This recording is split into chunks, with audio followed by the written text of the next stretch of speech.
Again is the assassination of Malcolm X and Dr. Martin Luther King. And Dr. Baldwin, before we had our second commercial break, we promised that we would give you an opportunity to sort of give us some additional information about the assassination of Dr. King. Of course, Dr. AAl-Hadid will sort of feed in off that. Yeah, I wanted to pick up on a point that Dr. AAl-Hadid made about the possibility of the two men coming together. There are two reports about what happened in the weeks prior to Malcolm's assassination. Dr. Kenneth Clark, the black psychiatrist, and also William Consular, who was a civil rights attorney. Both men reported that Malcolm and Martin had scheduled a meeting for February 23rd, 1965. And of course they were to meet in Dr. Clark's office at City College there. Perhaps discuss the future course of the movement, because Dr. King at that time was interested in moving from the north to the south into places like Chicago and perhaps even Harlem to deal with slum conditions and education and other problems that were confronting the inner cities.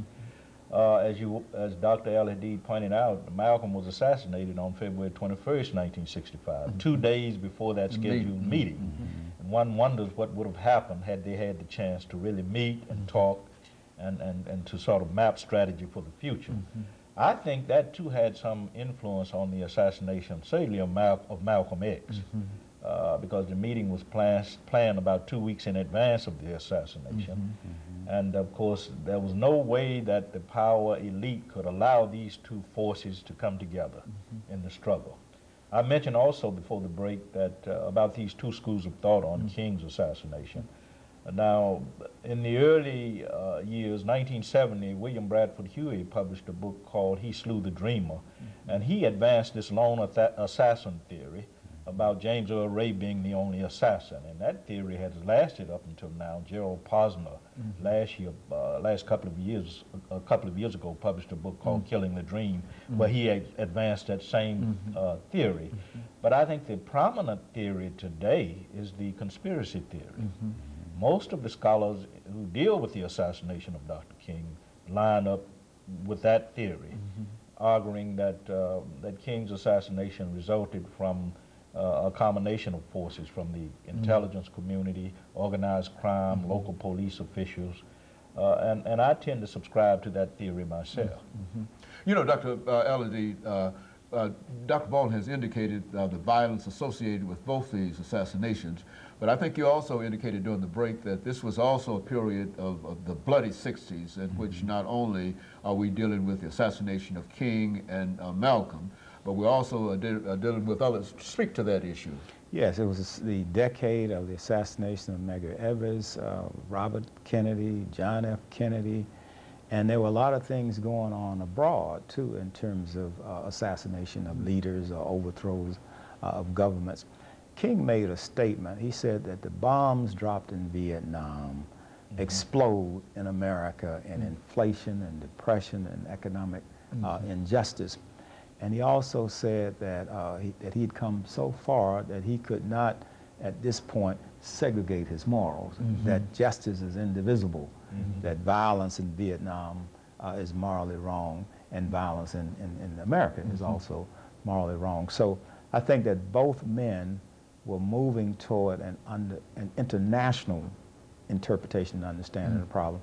In '64, Malcolm made the pilgrimage in April, and that same year, in December, Dr. King received the Nobel Peace Prize.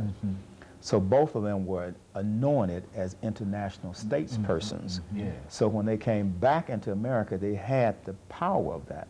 King became a threat to the intelligence community at the point in which he received the Nobel Peace Prize, because they knew at that point that whatever he said was basically the word, and people would respond to it.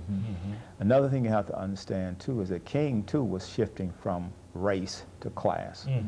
His last movement was the Poor People's March on Washington, and in the interim period, he was working with the sanitation workers, which was a class issue. Even though there were black men involved, it was fundamentally a class issue. Organized labor was involved in that, unions were involved in that, and Malcolm was also dealing with economic issues. he was approaching it from a Pan-African standpoint. He was approaching it from an anti-colonial or anti-imperialist standpoint. Dr. King's anti-imperialist position was against the war in Vietnam. Malcolm's anti-imperialist position was against what America was doing in the Congo, what America was doing in Ghana, what America was doing with Egypt. So he was able to pull together allies in Africa, allies in the Muslim world, and if he had been able to get allies in the civil rights movement, then that case that he was trying to take to the World Court and the United Nations would have been very effective, because he would have had the full momentum of the African American freedom movement inside America, plus the freedom movement in Africa, Asia, and in the Muslim world. And at that time, you know, a lot of the African countries were becoming independent. They were becoming members of the United Nations and had a voice in the United Nations.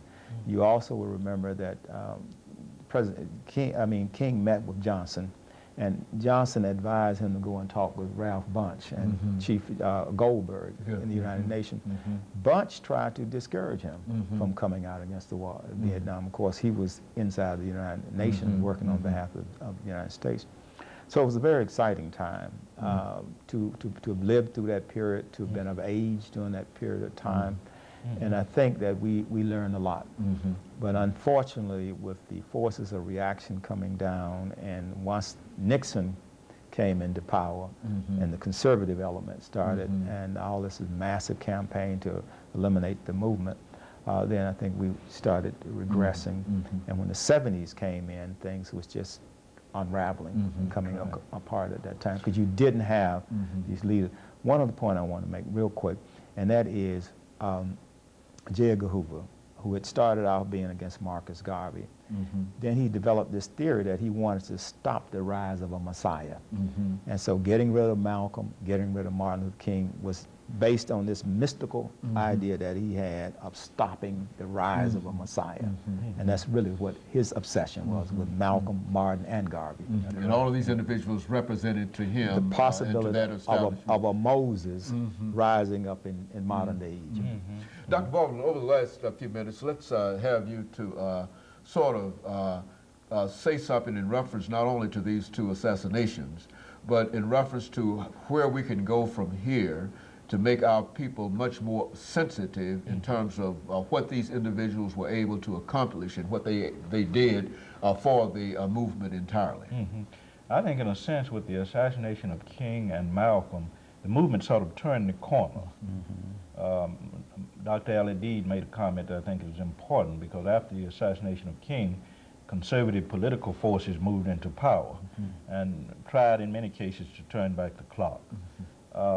I think what we have to make sure of today, and we've had to pay attention to this since the assassinations, is that the death of these men the deaths of these men don't mean what? The death of their ideals or the death of the struggle. And that's what I'm afraid of, because the movement changed with the assassination of Dr. King. Today, if you look in the black community, neoconservative forces have emerged. And you don't find the kinds of prophetic voices that existed with Malcolm X and King in the 1960s.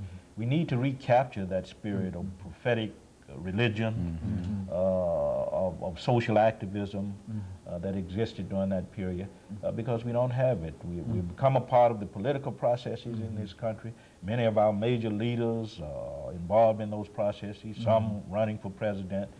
And I think that sort of stifles what could be strong prophetic voices, because Dr. King and Malcolm X operated outside of the system. They felt that once they became a part of the system, they couldn't be as prophetic as they would be outside of the system. So I think we need to recapture that spirit of prophetic religion that they brought to us, that sense of the need to be involved in struggle, that culture of resistance, as one scholar calls it. And of course, I would imagine that both of you, during this last half minute that we have here, both of you would encourage individuals to become involved in the celebration of Dr. King's holiday, the birthday of Dr. King, and all of those other activities, just for the whole sake of not only remembering what has happened, but also, as the two of you, I think, have indicated, for laying the foundation Yes. so that we might be able to move forward. And of course, let me thank you, Dr. AAl-Hadid and Dr. Baldwin, for another excellent show, because I think that in simply voicing information in reference to these two great leaders will sort of bring them together and make us have a better understanding of some of the things that they attempted to accomplish. Yes. And of course, let me encourage our audience to tune in again next week for another informative edition of Comments. Thank you and good morning.